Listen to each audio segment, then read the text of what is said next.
Right now, I have one batch, which is 1 bucket, and it's 1.5 milliliters. And then you mix it up 1 minute and then 2 minutes at a higher speed, and then put it in the hopper.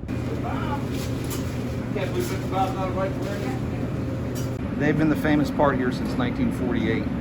The Cola Bar was first established and built. The cake donut's been there, and the Vages took over and they kept it going. And when I bought from them, they left me the recipe and just keep it moving. Things have changed a little bit here and there, but in general, it's an all cake donut that we ice and make daily and fresh every day.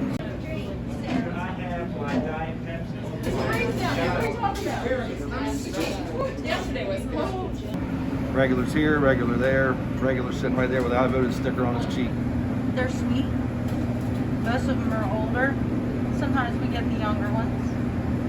And they all love the donuts. My name's Bob Hanbury. I'm a regular. I come in here because I like the ladies.